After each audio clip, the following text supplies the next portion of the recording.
En medio del culto, el pastor levantó las manos y gritó: «Hoy Dios va a obrar un milagro aquí». Un hombre en silla de ruedas fue traído al escenario. Miles de fieles lloraban, filmaban, levantaban las manos. El pastor tocó su frente y gritó: «¡Levántate!». Y él se levantó. La multitud estalló en gritos. Las cámaras capturaron todo. Pero entre bastidores, una mujer que trabajaba en el equipo de la iglesia observaba todo con el corazón oprimido. Ella conocía a aquel hombre. Ella sabía la verdad. Y lo que descubrió después cambiaría su vida para siempre. Comenta: ¿esto es fe o manipulación? Quiero saber qué harías en esa situación. Me llamo Clara. Tengo 34 años y trabajo hace 6 años en el equipo de comunicación de la Iglesia Vida Plena, una de las mayores comunidades evangélicas de la región metropolitana.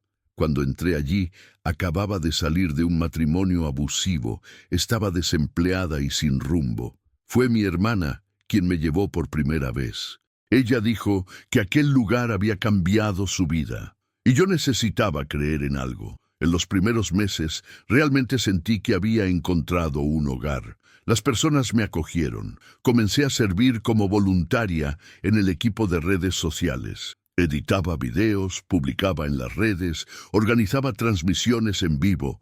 Amaba aquello. Sentía que estaba sirviendo a Dios de verdad. Y el pastor Renato Carvalho era el líder más carismático que jamás había conocido. Él tenía una forma de hablar que tocaba profundo. Lloraba en el púlpito, abrazaba a las personas, parecía genuino. Yo veía miles de vidas siendo transformadas, familias restauradas, vicios siendo vencidos, depresiones curadas. Yo presenciaba todo eso de cerca, y aquello alimentaba mi fe. Pero con el tiempo comencé a percibir pequeños detalles que me molestaban. El pastor Renato siempre hablaba mucho sobre milagros. Decía que Dios obraba maravillas en nuestra iglesia porque la fe del pueblo era grande, y todas las semanas anunciaba curas. Alguien con cáncer que quedó curado, alguien que dejó las muletas, alguien que volvió a ver. Yo creía, todos creíamos. Pero comencé a notar que algunos de esos testimonios siempre eran grabados, nunca en vivo. Siempre editados. Y cuando preguntaba al equipo de producción sobre esas personas, nadie sabía decir dónde estaban ahora. Nadie tenía contacto. Nadie volvía para dar continuidad al testimonio. Intenté ignorarlo. Pensé que quizás era solo mi desconfianza. Quizás estaba siendo demasiado negativa. Después de todo, estaba allí hacía años. Conocía a aquellas personas. Eran sinceras. O al menos yo pensaba que lo eran. Todo cambió un miércoles por la noche. Era el culto semanal de Milagros y Maravillas, uno de los cultos más esperados del mes. El templo estaba lleno, más de 5,000 personas, cámaras en todos los ángulos, transmisión en vivo para más de 50,000 personas online. Yo estaba en la cabina de control, coordinando los cortes de cámara, ajustando los ángulos, garantizando que todo fuera perfecto. El pastor Renato comenzó a predicar. Habló sobre fe, sobre imposibles, sobre cómo Dios estaba a punto de sorprender a alguien allí. Dijo que había una palabra profética para aquella noche, que alguien iba a levantarse de una silla de ruedas, que Dios iba a mostrar su poder delante de todos. La multitud comenzó a orar en voz alta, las manos levantadas, los ojos cerrados, lágrimas corriendo. Yo misma sentí un escalofrío, porque en aquel momento aún creía. Y entonces trajeron a un hombre al escenario. Estaba en una silla de ruedas. Aparentaba tener unos 40 y pocos años, cabello canoso, rostro abatido, parecía frágil. 2 personas del equipo de diáconos lo empujaron hasta el centro del escenario, justo debajo de los reflectores. El pastor Renato se acercó a él, puso la mano sobre su cabeza, comenzó a orar en voz alta. La multitud estalló en gritos. ¡Aleluya! ¡Gloria a Dios! ¡Yo creo! Yo estaba en la cabina, alternando entre las cámaras. Cámara 1 en el rostro del hombre, cámara 2 en el pastor, Cámara 3 en la multitud, todo calculado, todo ensayado, o al menos eso era lo que yo pensaba. El pastor gritó, «En nombre de Jesús, yo ordeno, levántate y anda». Y el hombre se levantó, se puso de pie, dio 2 pasos, después 2 más. Y entonces comenzó a caminar por el escenario, levantando los brazos, sonriendo, llorando. La multitud enloqueció. Personas cayeron de rodillas, otras se desmayaron. Hubo un caos emocional colectivo, y yo, allí en la cabina, con lágrimas en los ojos, capturé cada segundo de aquello. Fue hermoso, fue poderoso, fue ¿real? Después del culto, mientras organizaba los archivos de video para editar y publicar en las redes sociales, uno de los técnicos de sonido entró en la sala. Se llamaba Marcelo. Era un tipo serio, callado, que trabajaba allí hacía más tiempo que yo. Nunca hablaba mucho, pero aquella noche me miró con una expresión extraña. «Clara, ¿conoces a aquel hombre de la silla de ruedas?», preguntó. «No. ¿Por qué?», respondí, aún manipulando los archivos. Él vaciló. Después suspiró. «Ya lo he visto antes». Mi corazón se aceleró. No sé por qué. Tal vez porque algo dentro de mí ya desconfiaba. «¿Dónde?», pregunté, intentando mantener la voz calmada. «En otro culto. Hace unos 3 meses. Estaba en el equipo de apoyo, ayudando a organizar sillas, caminando normalmente. Dejé de digitar. Me giré hacia él». «¿Estás seguro?». «Absoluta», Marcelo dijo con la voz baja. Recuerdo su rostro. Y más, lo vi saliendo por el fondo después del culto hoy. Estaba caminando normal, sin silla, sin nada. Sentí una náusea subir. Intenté racionalizar. Quizás era otra persona. Quizás Marcelo estaba confundido. Quizás... Pero yo sabía que no era así. Sabía que algo estaba mal. Aquella noche no pude dormir. Me quedé dando vueltas en la cama, recordando cada detalle. El rostro del hombre, la forma como se levantó, la reacción ensayada y principalmente por qué nadie del liderazgo mencionó que él ya frecuentaba la iglesia. ¿Por qué no dio un testimonio más largo? ¿Por qué desapareció tan rápido después del culto? Al día siguiente llegué temprano a la iglesia. Fui hasta la sala de registro de miembros. Tenía acceso al sistema porque necesitaba buscar información para crear contenidos personalizados. Busqué por el nombre del hombre. Nada. Busqué por la foto. Nada. No estaba registrado como miembro. Eso era extraño, muy extraño. Entonces decidí hacer algo que sabía que no debería. Entré en la sala del pastor Renato cuando él no estaba. Mi corazón latía tan fuerte que pensé que me iba a desmayar. Nunca había hecho nada así, pero algo dentro de mí necesitaba saber la verdad. Busqué papeles, agendas, cualquier cosa. Y entonces, dentro de un cajón cerrado con llave que logré abrir con una llave que estaba escondida debajo de un jarrón, encontré una carpeta. Dentro de ella había varios sobres, y en uno de ellos una lista de nombres, y al lado de cada nombre un valor en dinero. Uno de los nombres era Ricardo Almeida, Milagro Silla de Ruedas, 3,000. Mi visión se nubló, mis manos temblaron. Leí de nuevo, y no podía creer. Ellos pagaron a aquel hombre. Pagaron para que él fingiera. Fotografié aquella página con mi celular. Mis manos temblaban tanto que tuve que tomar 3 fotos hasta conseguir una nítida. Después puse todo de vuelta exactamente como estaba. Cerré el cajón con llave, puse la llave de vuelta y salí de aquella sala con el corazón latiendo tan fuerte que lo sentía en la garganta. Volví a mi mesa de trabajo intentando actuar normalmente, pero nada en mí estaba normal. Miraba a los colegas, a los pastores auxiliares, a los diáconos y me preguntaba, ¿cuántos de ellos saben? ¿Cuántos están involucrados? ¿O será que solo el pastor Renato sabe? Pasé el resto del día en piloto automático. Edité videos, respondí mensajes, publiqué contenido, pero mi cabeza estaba en otro lugar. No podía dejar de pensar en aquel sobre, en aquel nombre, en aquel valor. 3.000 reales para fingir un milagro. 3.000 reales para engañar a 5.000 personas que lloraron de emoción. 3.000 reales para manipular la fe de miles de fieles que vieron online. Y lo peor, aquellas personas donaron. Después del milagro, el pastor Renato hizo un llamado de ofrenda. Dijo que Dios estaba moviendo aquella noche y que quien sembrara con fe recibiría el doble.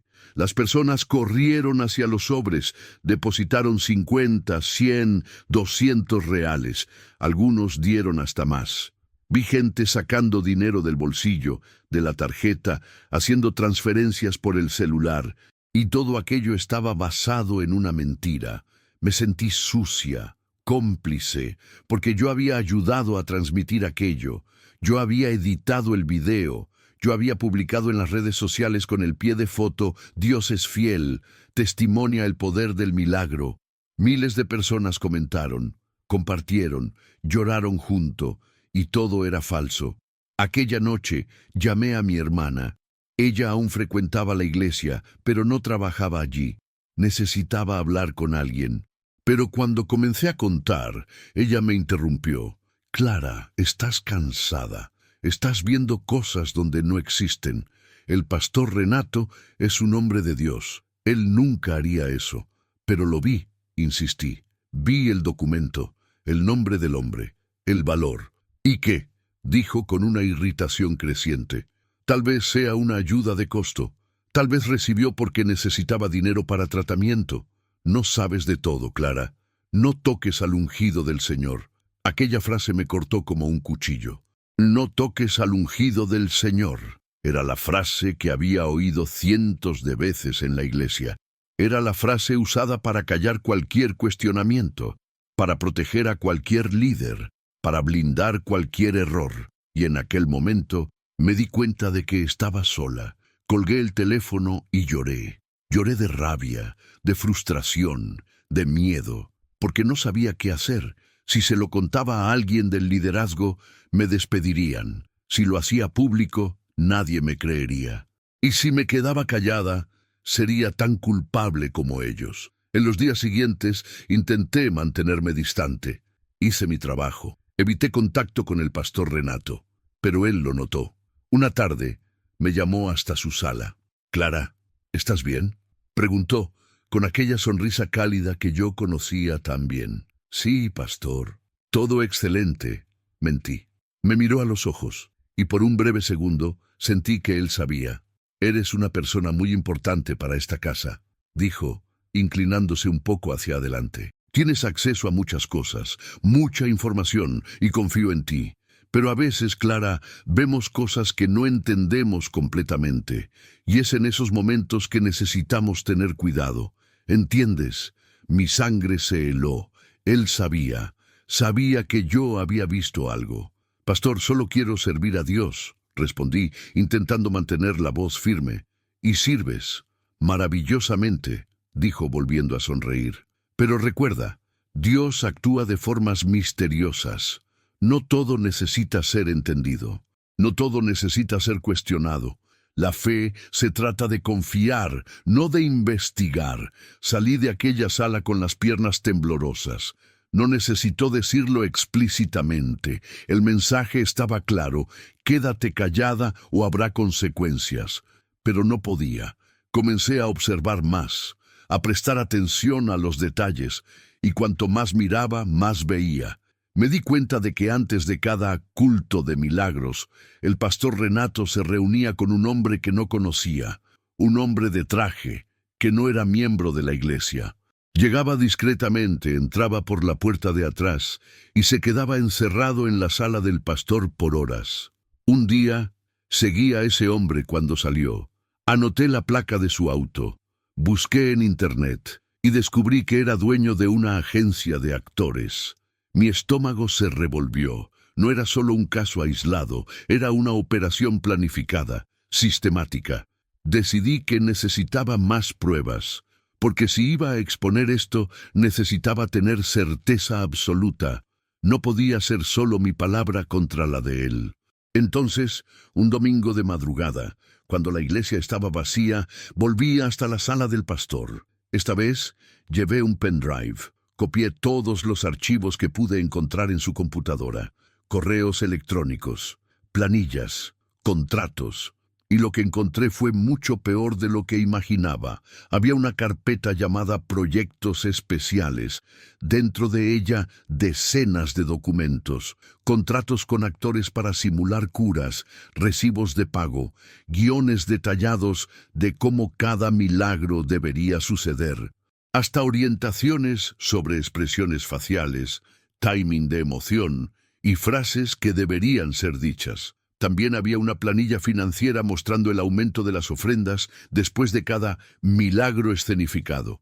En promedio, las donaciones aumentaban entre 40% y 60% en las semanas siguientes. Aquello no era fe, era un negocio, un show, un teatro cruel que explotaba la esperanza de personas desesperadas. Copié todo, guardé en 3 pendrives diferentes, escondí en lugares seguros. Y entonces tomé la decisión más difícil de mi vida. Iba a exponer todo. Pero antes necesitaba hablar con alguien que pudiera ayudarme, alguien que tuviera autoridad, alguien de fuera de la iglesia.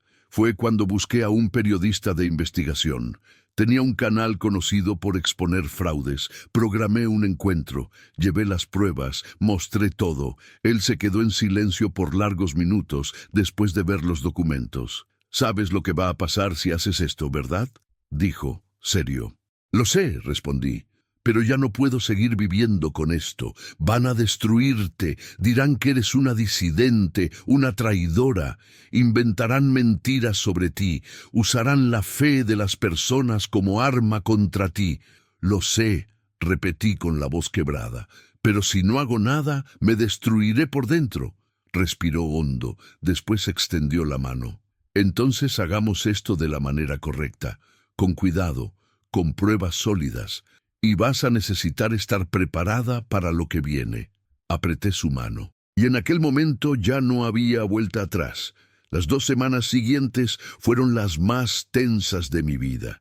Continuaba trabajando en la iglesia, fingiendo que todo estaba normal. Sonreía, saludaba, editaba videos, publicaba en las redes sociales.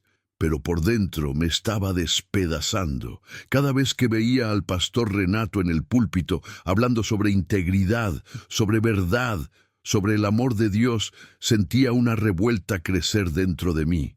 ¿Cómo lo lograba? ¿Cómo miraba a los ojos de aquellas personas y mentía con tanta facilidad? Y lo peor, las personas lo amaban.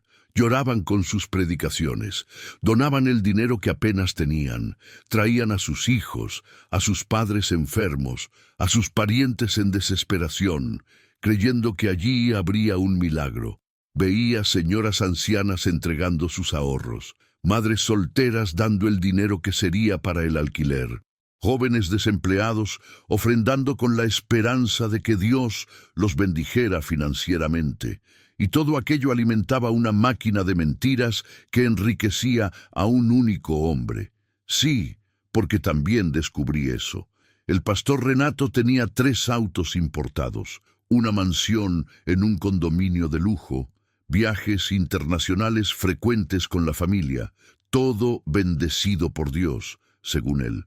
Pero en realidad era bendecido por las ofrendas manipuladas de personas que engañaba sistemáticamente. El periodista, que se llamaba Felipe, me orientó a continuar actuando normalmente. Dijo que necesitábamos más testigos, más pruebas y principalmente necesitábamos encontrar a los actores que habían participado de las escenificaciones. Fue ahí que comenzó la parte más peligrosa del plan. Felipe consiguió el contacto del dueño de la agencia de actores. Programó una reunión disfrazado como productor de un evento religioso y grabó todo. El hombre, sin saber que estaba siendo filmado, explicó orgullosamente cómo funcionaba el esquema. «Proporcionamos actores entrenados para simular curas», dijo naturalizado. «Silla de ruedas, muletas, ceguera, sordera. Lo que el cliente necesite. Ensayamos antes, hacemos el briefing y cobramos por performance. Cuanto más realista, más caro». Felipe preguntó cuántos clientes religiosos tenía. «Varios», respondió el hombre riendo. «No imaginas cuántas iglesias hacen esto. No es ilegal, ¿entiendes? Es entretenimiento, teatro. Las personas quieren ver milagros. Nosotros entregamos el show. Vi aquella grabación y sentí ganas de vomitar. Para él era solo un trabajo. Para el pastor Renato era un negocio. Pero para aquellas personas en la iglesia era su esperanza siendo destruida». Felipe también logró rastrear a Ricardo Almeida, el hombre de la silla de ruedas. Llevó semanas, pero finalmente encontramos una dirección. Fui junto. Necesitaba oírlo personalmente. Cuando tocamos la puerta, un hombre de apariencia simple atendió. Era él. Lo reconocí inmediatamente. Nos miró desconfiado. «¿Qué quieren?», preguntó, ya queriendo cerrar la puerta. «Solo conversar», dijo Felipe calmadamente. «Sobre el trabajo que hiciste en la iglesia Vida Plena». Su rostro cambió. Se puso pálido. «No sé de qué están hablando». «Ricardo», dije, dando un paso adelante. «Yo trabajaba allí. Vi todo. Sé que te pagaron. Y no estoy aquí para juzgarte. Solo quiero la verdad». Vaciló.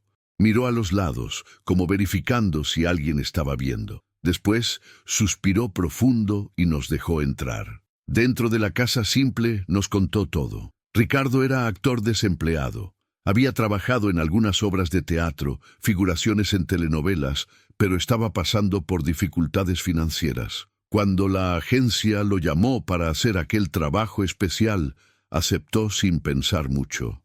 «Me dijeron que era solo una performance», explicó con la voz baja. «Que la iglesia quería crear un momento inspirador, que nadie se lastimaría, necesitaba el dinero. Mi esposa estaba enferma, tenía cuentas atrasadas. Entonces acepté». «¿Sabías que estabas engañando a personas?», pregunté, intentando no sonar acusadora. Bajó la cabeza. «Intenté no pensar en eso, solo hice lo que me mandaron. Ensayé las frases, practiqué las expresiones. El día estaba nervioso, pero cuando me levanté de aquella silla y vi a las personas llorando, gritando, cayendo de rodillas, se detuvo, la voz quebrada. Me sentí la peor persona del mundo». «¿Por qué no denunciaste?», preguntó Felipe. «Porque firmé un contrato de confidencialidad. Si hablaba algo, procesarían. Y no tenía cómo pagar abogado. Además», me miró, «¿quién me creería? Era solo un actor desempleado intentando derribar a un pastor famoso. Sería destruido. Tenía razón, y yo lo sabía. Por eso tenía tanto miedo. Pero Ricardo aceptó grabar un testimonio, con la condición de que su identidad fuera protegida hasta el momento de la divulgación. Felipe garantizó que haríamos eso. Mientras Ricardo hablaba en la cámara, contando cada detalle del esquema, sentí una mezcla de alivio y pavor. Finalmente, teníamos pruebas concretas, documentos, grabaciones, testigos, pero sabía que el infierno estaba a punto de comenzar. Volvimos a la redacción de Felipe. Tenía un equipo pequeño, pero dedicado. Comenzaron a montar el reportaje. Verificaron cada información. Validaron cada documento. Buscaron otros actores que habían participado de escenificaciones similares y encontraron otras 3 personas, cada una con su historia, cada una recibiendo entre 2.000 y 5.000 reales para fingir milagros. Una de ellas era una mujer que había recuperado la visión. Otra, un hombre que había sido curado de cáncer. Y la tercera, una joven que había abandonado las drogas instantáneamente durante un culto. Todas mentiras, todas pagadas, todas orquestadas. Mientras tanto, en la iglesia, me di cuenta de que el pastor Renato estaba desconfiado. Me observaba más. Hacía preguntas indirectas. Pedía informes detallados de mi trabajo. Sabía que estaba intentando descubrir si yo estaba involucrada en algo. Una noche, después de un culto, me llamó nuevamente a su sala. Esta vez no estaba solo.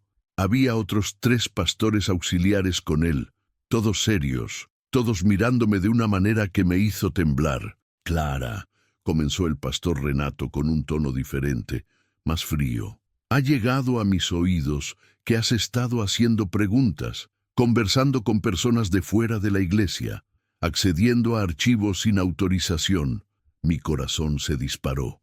Pastor, no sé de qué está hablando. Mentí, intentando mantener la calma. No me mientas, dijo, levantando la voz. Sé que entraste en mi oficina, sé que copiaste archivos y sé que estás conspirando contra esta casa. Sentí las piernas flaquear, pero no podía mostrar debilidad.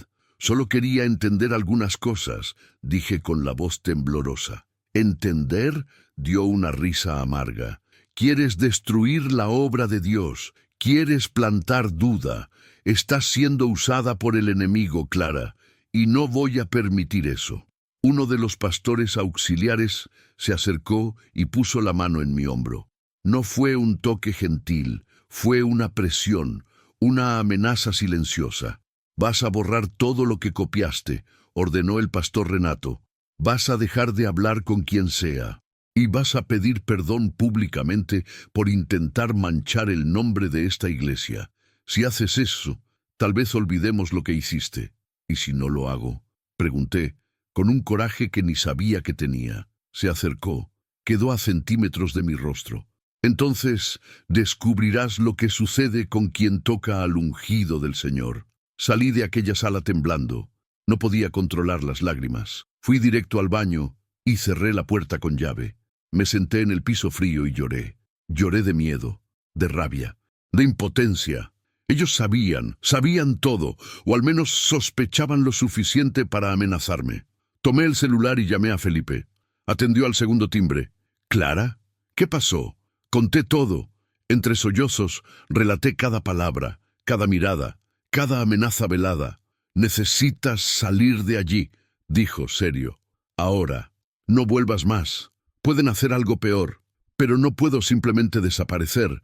Van a saber que estoy tramando algo. Ya lo saben, Clara, y no estás segura. Toma tus cosas y sal. Ahora, sabía que tenía razón, pero tenía tanto miedo que apenas podía pensar bien. Me lavé la cara, respiré hondo e hice lo que me mandó. Tomé mi bolso, mi laptop personal y salí por la puerta de atrás. No me despedí de nadie, no avisé a nadie, simplemente me fui. Aquella noche me quedé en la casa de una amiga que no frecuentaba la iglesia. Le conté una versión resumida. Me acogió sin preguntar mucho.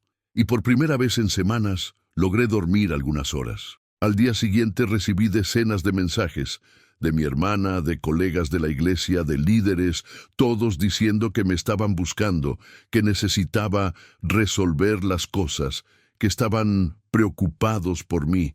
Pero sabía que no era preocupación, era control. Ignoré todos los mensajes. Felipe me llamó. El artículo estaba casi listo. Faltaban solo algunos ajustes finales. Dijo que iba a publicar en 3 días.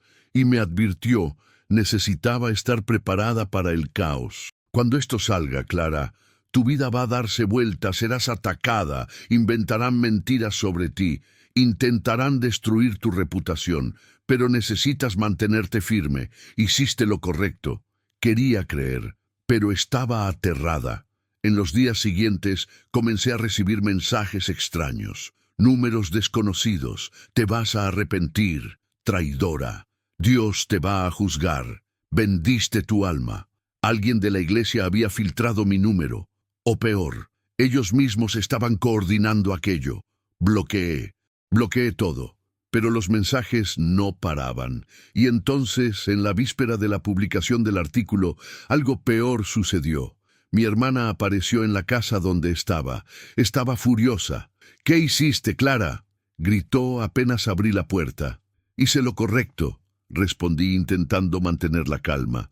Correcto, estás destruyendo la iglesia, estás destruyendo al pastor, estás poniendo duda en la cabeza de miles de personas. Estoy exponiendo la verdad, grité de vuelta. Están mintiendo, están engañando a todo el mundo.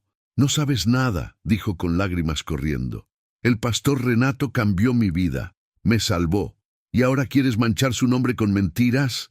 No son mentiras, tengo pruebas, intenté explicar. Pruebas. Robaste archivos. Invadiste su privacidad. Eres una criminal, Clara. Aquello me cortó profundo. Mi propia hermana llamándome criminal. Entonces, ¿prefieres vivir en una mentira? ¿Prefieres seguir siendo engañada? Me miró con desprecio. Prefiero tener fe, cosa que tú perdiste. Y salió dando un portazo. Me derrumbé, me senté en el piso y lloré hasta no tener más lágrimas, porque sabía que aquello era solo el comienzo. Si mi propia hermana reaccionó así, ¿cómo sería con los demás? El día de la publicación estaba en la redacción de Felipe. El artículo salió al aire a las 18 horas. Video completo, documentos, entrevistas, testimonios de los actores, grabación de la agencia, todo. El título era «Pastor de mega iglesia es acusado de pagar actores para simular milagros y aumentar recaudación». En menos de una hora, el video tenía más de 50.000 visualizaciones. En 2 horas pasó de 200.000. Las redes sociales explotaron, pero la reacción fue dividida. Muchas personas nos apoyaron, agradecieron por haber expuesto la verdad, dijeron que ya sospechaban, contaron historias parecidas de otras iglesias, pero muchas otras nos atacaron ferozmente. Esto es persecución religiosa. Satanás usando los medios para destruir la obra de Dios. Clara es una traidora poseída. Este periodista va a arder en el infierno. Mi foto fue filtrada, mi nombre completo, mi dirección antigua, todo expuesto. Me convertí en un blanco. La Iglesia Vida Plena emitió una nota oficial aquella misma noche. El pastor Renato apareció en un video, llorando, diciendo que estaba siendo calumniado, que aquellos documentos eran falsos, que los actores estaban mintiendo por dinero, que yo era una exempleada resentida que había sido despedida por mala conducta. Todo mentira. Pero las personas creyeron. Miles de fieles de la iglesia hicieron campañas online en su defensa, crearon hashtags, organizaron vigilias, hicieron cadenas de oración contra los ataques del enemigo. Y yo, que había sacrificado todo para exponer la verdad, me convertí en la villana. Recibí amenazas de muerte. Necesité cambiar de dirección. Perdí amigos. Perdí a mi familia. Mi hermana bloqueó mi número. Mi madre dijo que estaba avergonzando a la familia. Hubo días en que me arrepentí. Días en que pensé, ¿valió la pena? Pero entonces comenzaron a aparecer otras víctimas. Personas que habían donado todo lo que tenían creyendo en los milagros falsos. Familias que se habían endeudado. Personas que habían pospuesto tratamientos médicos creyendo que serían curadas por fe. Una mujer me buscó. Tenía un hijo con cáncer. Después de ver un milagro de curación en la iglesia, detuvo su tratamiento, creyendo que Dios lo curaría de la misma forma. El niño murió 3 meses después. Lloró en mi hombro y dijo, «Gracias por exponer esto, aunque sea tarde para mí». Fue en ese momento que supe que había hecho lo correcto, aunque costara todo. El Ministerio Público abrió una investigación. La Hacienda Federal comenzó a auditar las finanzas de la iglesia. Otros actores comenzaron a hablar. La agencia fue expuesta. Y poco a poco, la verdad comenzó a salir a la luz. Pero el pastor Renato continuó negando, continuó predicando, continuó recaudando. Porque al final de cuentas, para muchas personas, la mentira cómoda es más fácil de aceptar que la verdad dolorosa. Y yo aprendí eso de la peor manera posible. Hoy, meses después, aún recibo mensajes de odio. Aún soy llamada traidora. Aún cargo la marca de ser aquella que traicionó a la iglesia. Pero también recibo mensajes de personas que salieron de iglesias abusivas, personas que abrieron los ojos, personas que comenzaron a cuestionar, a investigar, a no aceptar ciegamente. Y es por ellas que sigo, porque la verdad duele, pero la mentira destruye, y prefiero cargar el dolor de la verdad que el peso de la complicidad. En los meses siguientes a la publicación del artículo, mi vida se transformó en una batalla constante. Ya no tenía empleo, ya no tenía iglesia, ya no tenía familia cercana. Estaba sola, viviendo de la ayuda de amigos y haciendo pequeños trabajos freelance para sobrevivir. Pero mientras yo luchaba para reconstruir mi vida, el caso continuaba ganando proporciones inmensas. La investigación del Ministerio Público trajo a la luz mucho más de lo que imaginaba. No eran solo los milagros falsos, había un esquema mucho mayor: desvío de diezmos y ofrendas, empresas fantasma a nombre de familiares del pastor, inmuebles comprados con dinero de la iglesia registrados a nombre de testaferros, lavado de dinero, evasión fiscal. El imperio del pastor Renato Carballo se estaba desmoronando, pero no iba a caer solo. Una tarde recibí una llamada de un número desconocido. Vacilé, pero atendí. Clara, una voz masculina temblorosa. ¿Quién es? Me llamo Daniel. Era pastor auxiliar en la iglesia Vida Plena. Yo necesito hablar contigo. Mi corazón se aceleró. No sabía si era una trampa o una oportunidad. ¿Sobre qué?, pregunté cautelosa. Sobre todo, sobre lo que realmente sucede allí. Ya no aguanto cargar esto solo. Programé un encuentro en un lugar público. Llevé a Felipe conmigo. Cuando Daniel llegó, parecía destruido. Ojeras profundas, manos temblando. El rostro de alguien que no dormía hacía días. Se sentó y comenzó a hablar, y lo que reveló fue mucho peor de lo que esperaba. Daniel trabajó en la iglesia por 8 años. Era responsable del área administrativa. Y durante todo ese tiempo vio cosas que nunca tuvo coraje de cuestionar. Era ciego, dijo con la voz quebrada. O tal vez no quería ver, pero todo lo que expusiste es solo la punta del iceberg. Contó que los milagros falsos eran solo una de las estrategias. También había manipulación emocional sistemática. El pastor Renato estaba entrenado en técnicas de persuasión, estudiaba psicología comportamental, sabía exactamente cómo tocar los puntos débiles de las personas. Tenía dosieres, reveló Daniel, carpetas con información detallada sobre los miembros más influyentes, problemas financieros, problemas de salud, crisis conyugales, todo catalogado, y lo usaba en las predicaciones. Hacía parecer que era una revelación divina, pero en realidad era información recolectada por los líderes de células. Aquello me dejó nauseabunda. No era solo teatro, era manipulación psicológica planificada. Y había más, continuó Daniel.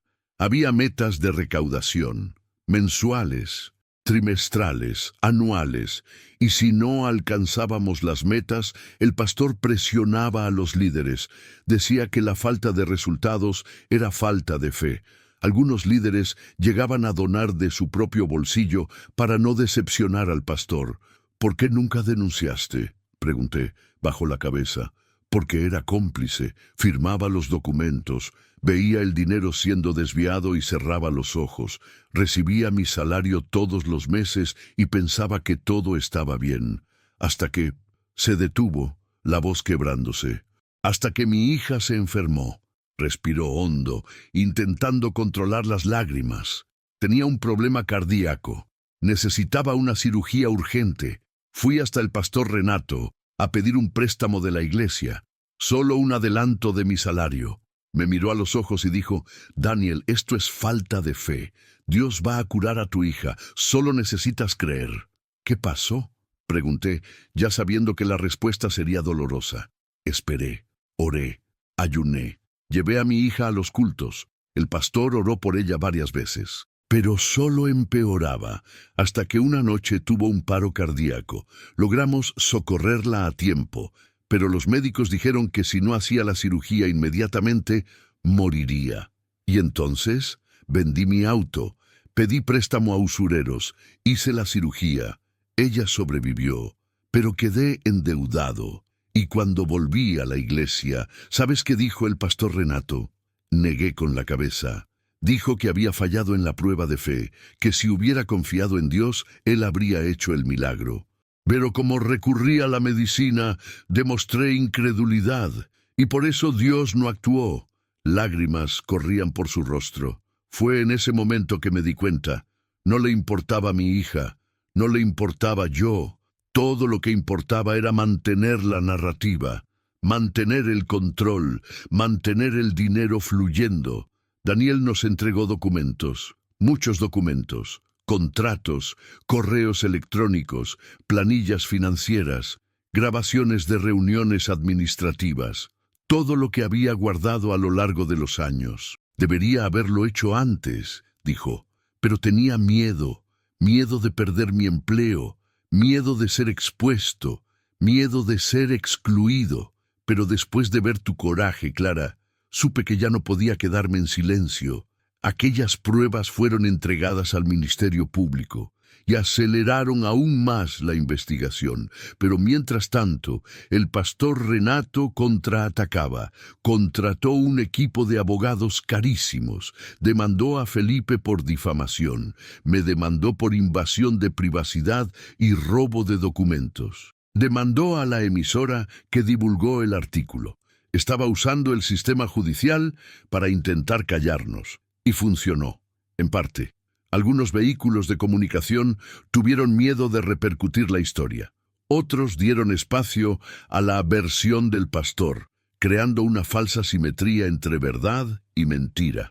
Pero lo que no esperaba era que sus propias víctimas comenzaran a hablar, una por una. Personas comenzaron a buscar al Ministerio Público, personas que habían sido manipuladas, engañadas, explotadas. Un hombre que había vendido su casa para donar a la iglesia porque el pastor dijo que Dios lo bendeciría con una casa mayor. Nunca sucedió. Terminó viviendo en la calle. Una mujer que había sido abusada emocionalmente por años, cuestionó algunas prácticas de la iglesia y fue públicamente humillada por el pastor, que la llamó sierva de Satanás delante de toda la congregación. Un joven que había entregado toda su herencia a la iglesia, creyendo que sería una inversión en el reino de Dios. El dinero fue a parar a una cuenta offshore del pastor. Eran decenas de historias, decenas de vidas destruidas. Y cada testimonio era una puñalada en el corazón, porque sabía que yo podría haber sido una de ellas. Si no hubiera encontrado aquel documento, si no hubiera tenido coraje de investigar, continuaría ciega, continuaría siendo usada. El juicio de la opinión pública continuaba dividido, pero la justicia estaba, poco a poco, volviéndose contra el pastor Renato. Sus bienes fueron bloqueados. Sus cuentas congeladas. La iglesia fue clausurada temporalmente para auditoría completa. Y él, que antes era saludado como hombre de Dios, ahora era visto como investigado por estafa, lavado de dinero y formación de organización criminal. Pero no paraba, incluso bajo investigación, continuaba predicando. Usaba las redes sociales, hacía lives, lloraba, se victimizaba. Decía que estaba siendo perseguido como Jesús fue perseguido, y muchos aún creían, porque esa es la parte más triste de todo esto. No importa cuántas pruebas presentes, no importa cuántos testimonios surjan, siempre habrá quien prefiera creer en la mentira, porque la mentira es cómoda, la mentira no exige cambio, la mentira permite que continúes en la zona de confort, pero la verdad duele, la verdad te obliga a enfrentar tus propias fallas, a reconocer que fuiste engañado, y muchas personas no están listas para eso, entiendo, porque yo también fui una de ellas, yo también creí, yo también defendí, hasta el momento en que ya no se pudo ignorar más. Los meses se arrastraban y la presión solo aumentaba, no solo sobre el pastor Renato, sino sobre mí también. Vivir como denunciante era una carga que no estaba preparada para llevar. Necesitaba terapia. Comencé a tener ataques de pánico, pesadillas constantes. Soñaba que estaba de vuelta en la iglesia, siendo juzgada por miles de personas. Despertaba sudando, con el corazón disparado, sin poder respirar. Muchas veces pensé en desistir, en desaparecer, cambiar de ciudad, recomenzar con otro nombre. Pero siempre que esa voluntad venía, recibía un mensaje de alguien que había salido de una iglesia abusiva, de alguien que se había liberado de manipulación, de alguien que decía, Gracias por haber sido valiente, me inspiraste, y seguía. Incluso cuando no tenía fuerzas, el proceso judicial contra mí avanzaba. Los abogados del pastor Renato eran implacables. Me acusaban de invasión de privacidad, violación de contrato, difamación, daños morales. Pedían una indemnización de $1.000.000. 1.000.000.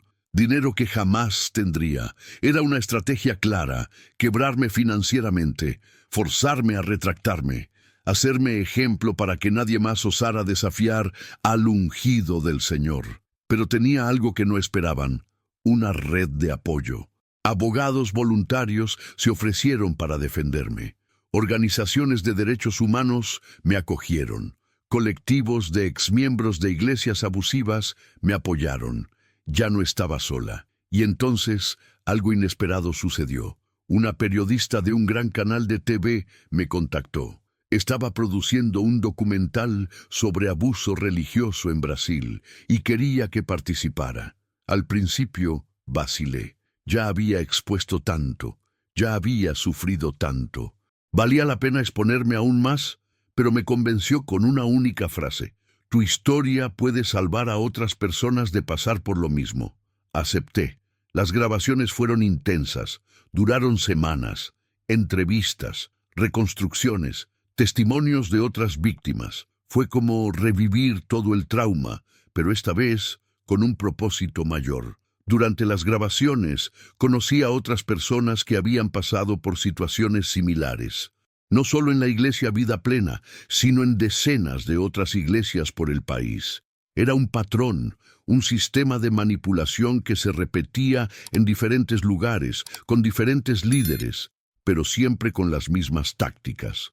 Una de esas personas era Sandra. Había sido miembro de una iglesia neopentecostal por 15 años. Allí fue convencida de entregar su salario entero todos los meses. Diezmo del 100%, lo llamaban.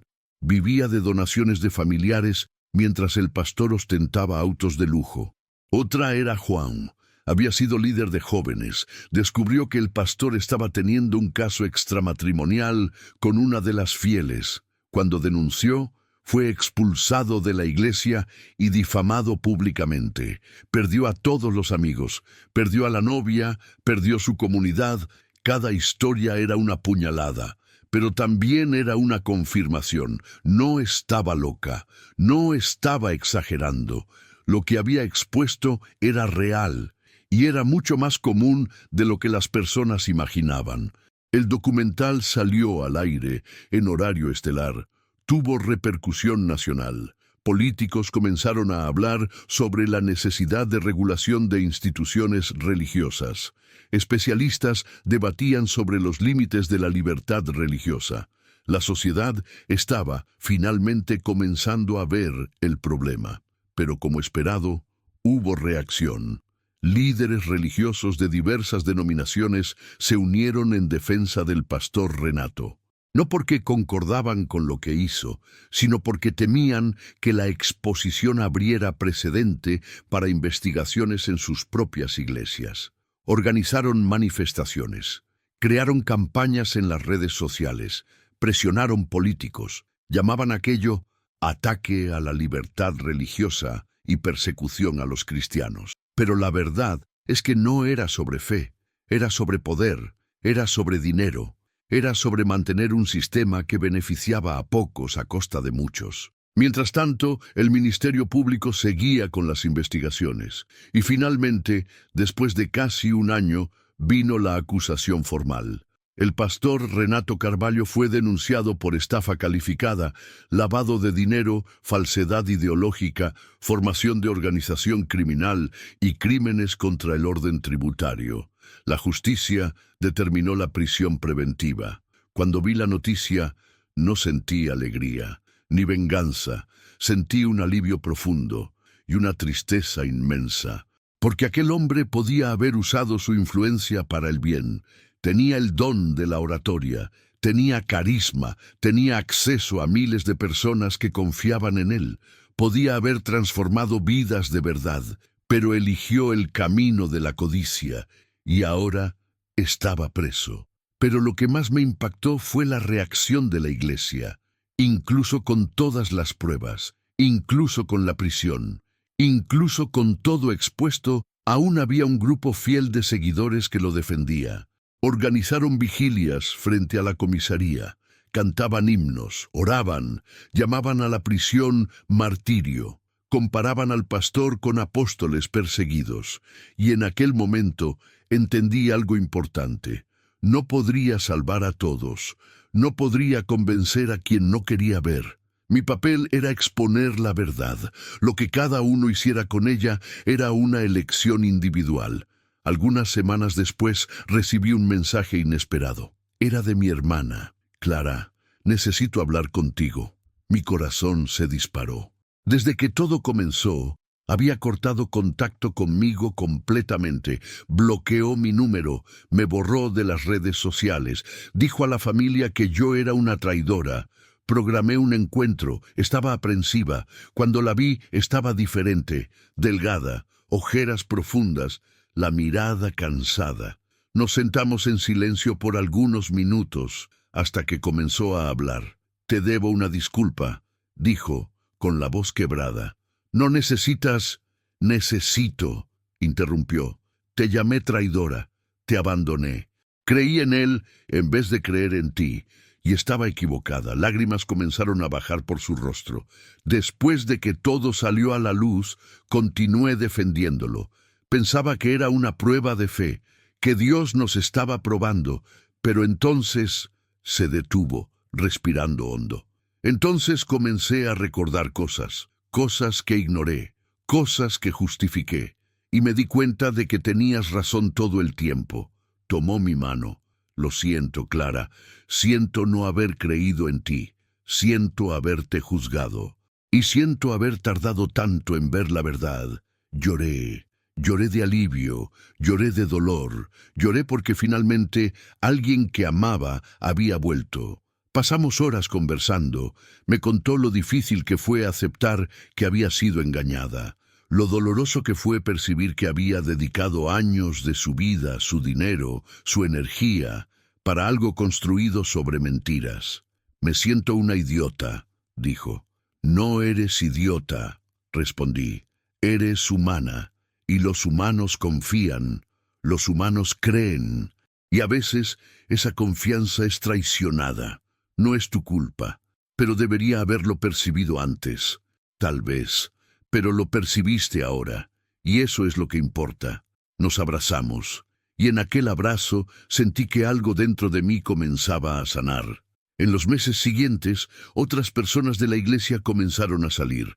Algunas me buscaron pidiendo disculpas. Otras simplemente desaparecieron, demasiado avergonzadas para enfrentar lo que habían defendido. La iglesia Vida Plena entró en colapso.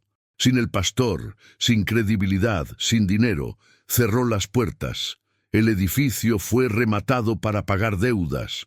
Los empleados fueron despedidos, y aquel imperio que parecía inquebrantable simplemente se desmoronó.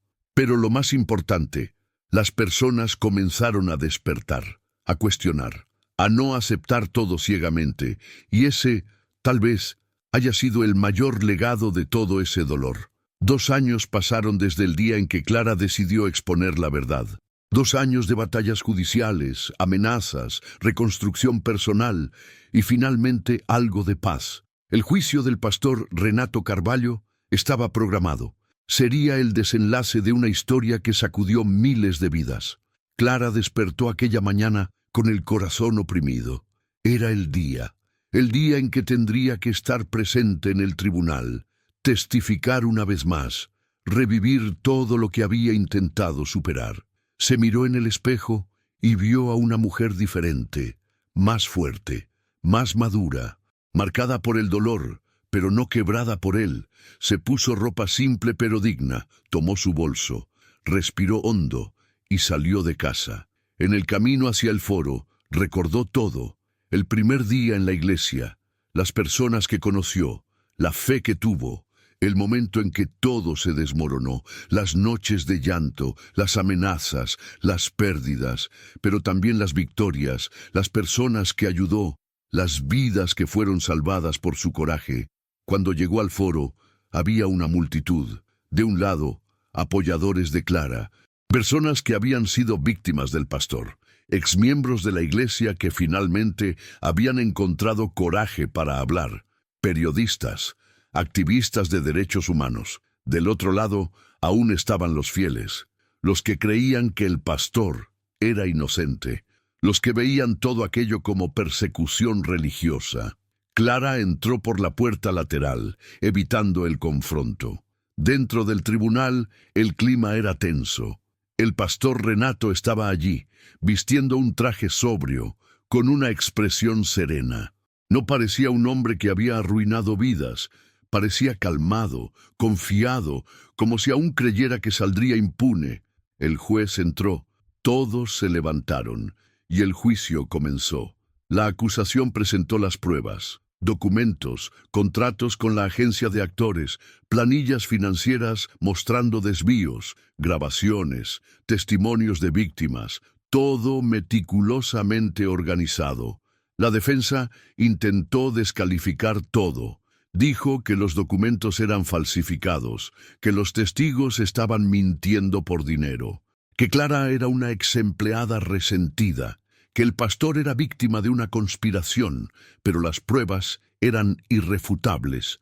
Uno por uno, los actores que participaron de las escenificaciones subieron al banquillo de testigos. Ricardo Almeida, el hombre de la silla de ruedas, habló. Su voz temblaba, pero fue firme. Contó cada detalle. Cómo fue contratado, cómo fue ensayado, cómo recibió el pago. La defensa intentó intimidarlo. Hizo preguntas agresivas, intentó confundirlo, pero no vaciló. Después fue el turno de otras víctimas. La mujer cuyo hijo murió porque detuvo el tratamiento de cáncer creyendo en un milagro falso. Lloró al contar su historia. El tribunal entero se quedó en silencio. Hasta el pastor Renato bajó la cabeza. Hubo el testimonio del hombre que vendió la casa, de la mujer que fue humillada públicamente, del joven que perdió su herencia. Cada historia era más dolorosa que la otra. Y entonces fue el turno de Clara. Subió al banquillo de testigos con las piernas temblorosas, pero con la cabeza en alto. El fiscal la interrogó. Ella contó su historia, cómo descubrió el esquema, cómo intentó denunciar, cómo fue amenazada, cómo perdió todo. La defensa intentó atacarla, la llamó invasora, ladrona, mentirosa, pero Clara no se dejó afectar. Respondió cada pregunta con firmeza, con dignidad, con la verdad. Cuando terminó, miró directamente al pastor Renato. Él desvió la mirada.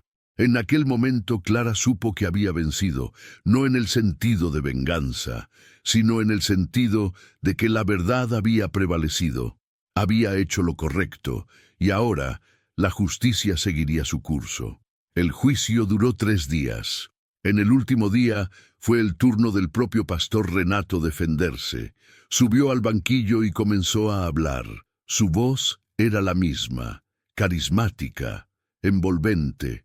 Negó todo. Dijo que era inocente, que estaba siendo perseguido por fuerzas espirituales de las tinieblas, que aquello era una prueba de fe. Algunas personas en la platea lloraron, otras negaron con la cabeza en desaprobación. El fiscal lo interrogó, mostró las pruebas, lo confrontó con los documentos, con los testimonios, con las grabaciones, y por primera vez el pastor Renato vaciló. Su máscara comenzó a caer. Intentó justificarse, dijo que a veces es necesario escenificar fe para aumentar la fe de otros, que el fin justifica los medios, que Dios usa métodos diferentes. Aquellas palabras resonaron por el tribunal y sellaron su destino. El juez pidió un intervalo. Las partes aguardaron ansiosas.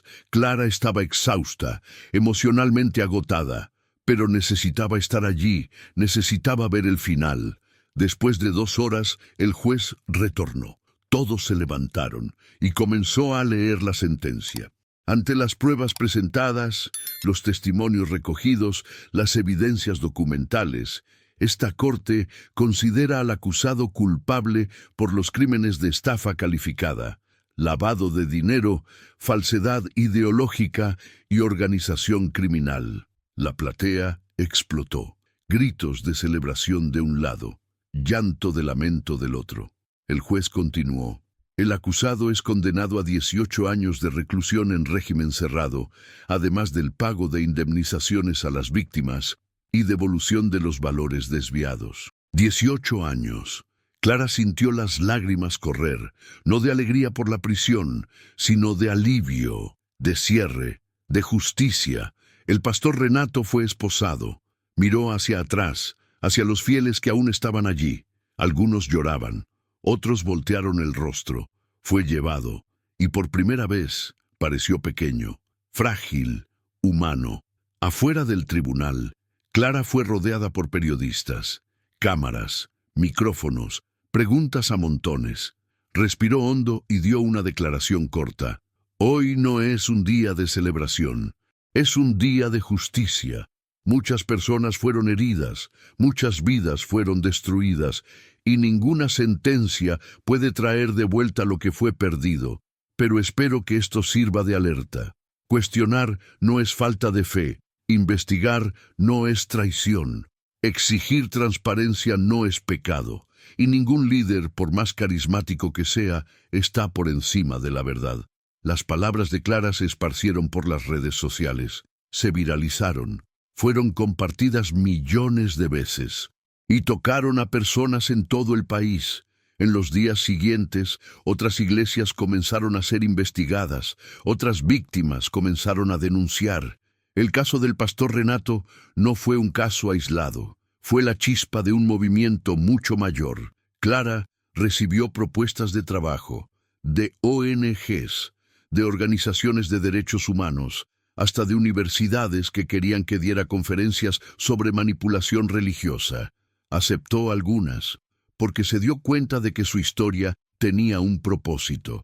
Podía ayudar a otras personas a identificar señales de abuso, a no callarse, a no tener miedo de cuestionar, pero también necesitaba sanar. Necesitaba reconstruir su vida, su fe, su identidad.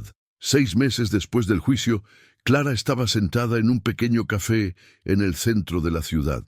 Había aceptado una invitación para dar una conferencia en una universidad sobre ética y transparencia en instituciones religiosas, pero antes de eso había programado un encuentro importante.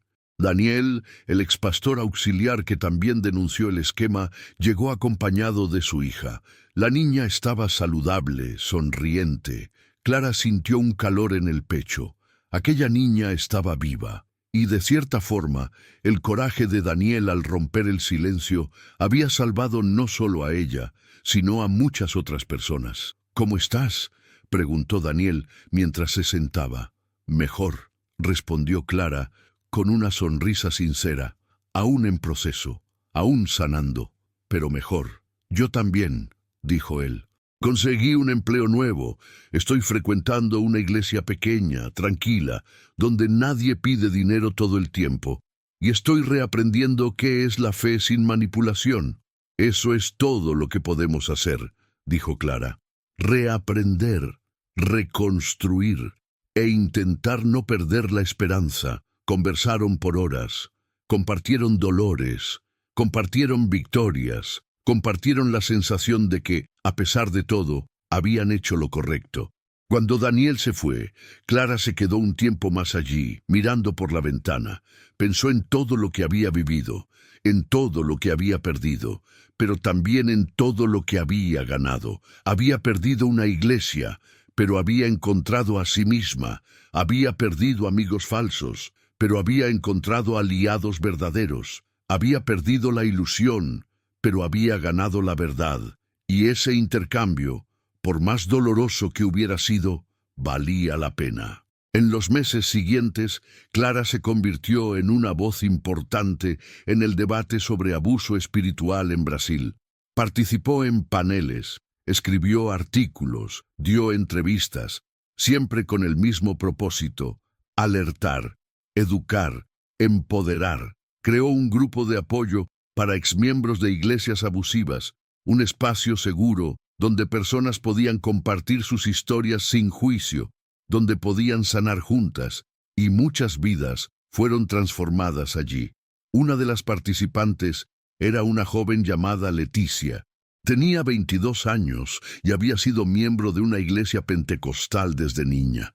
Allí le enseñaron que cuestionar era pecado, que dudar era falta de fe, que obedecer ciegamente era virtud. Cuando vio el documental sobre el caso del pastor Renato, algo dentro de ella despertó.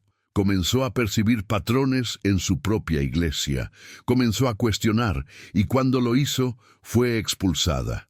Leticia llegó al grupo de Clara destruida, sin familia, sin amigos, sin estructura. Pero a lo largo de los meses, con apoyo, terapia y acogimiento, comenzó a reconstruirse.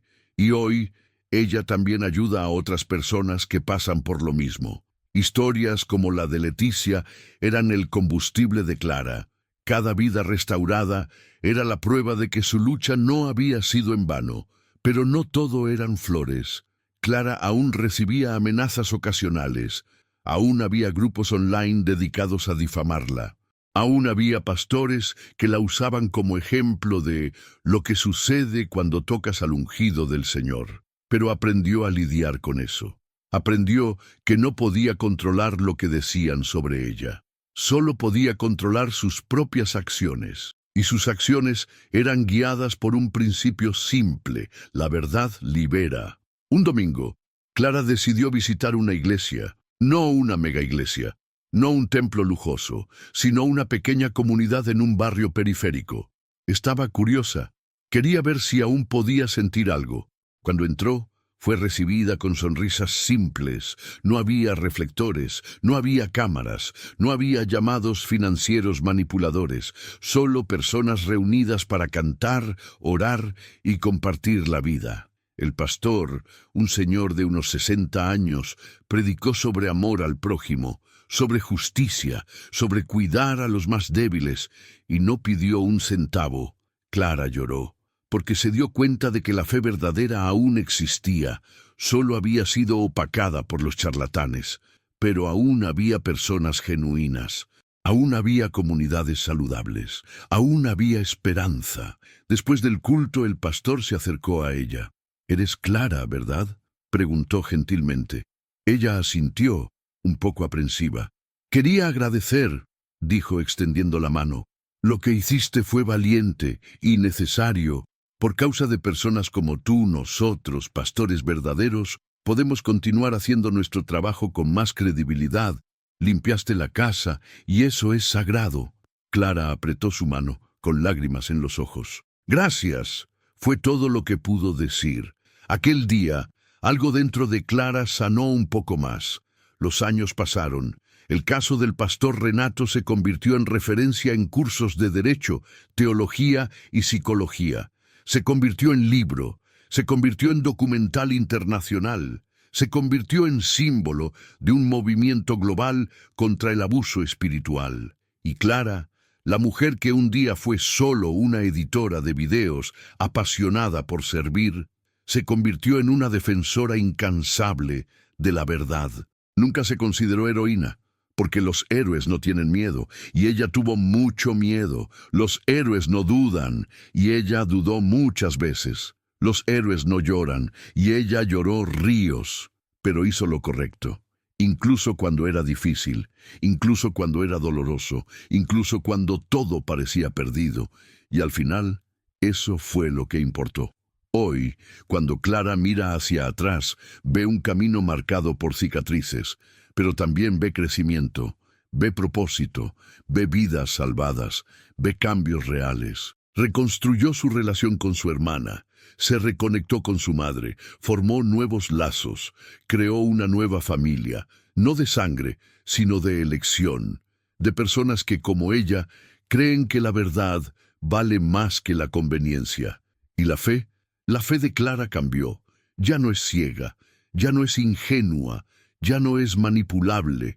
Es una fe madura, cuestionadora, crítica, pero al mismo tiempo profunda, verdadera, libre, porque Clara aprendió que Dios no necesita mentiras para ser glorificado, que los milagros reales no necesitan actores, que la fe verdadera no exige que apagues el cerebro, y que la mayor demostración de amor no es aceptar todo pasivamente, sino luchar por la justicia, proteger a los vulnerables, denunciar a los opresores, incluso cuando eso cuesta todo. La historia de Clara no es solo sobre un pastor corrupto que fue expuesto, es sobre el coraje de una mujer común que decidió no ser cómplice, que decidió que vivir con la verdad, por más dolorosa que fuera, era mejor que vivir en una mentira cómoda. Es sobre el precio de la integridad y sobre la recompensa de mantener la conciencia limpia. Es sobre todas las personas que todos los días enfrentan sistemas abusivos y necesitan decidir, ¿me quedo callado o hablo? Clara eligió hablar, y el eco de su voz continúa salvando vidas hasta hoy.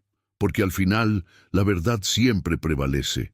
Puede demorar, puede doler, puede costar caro, pero prevalece y vale la pena luchar por ella, siempre.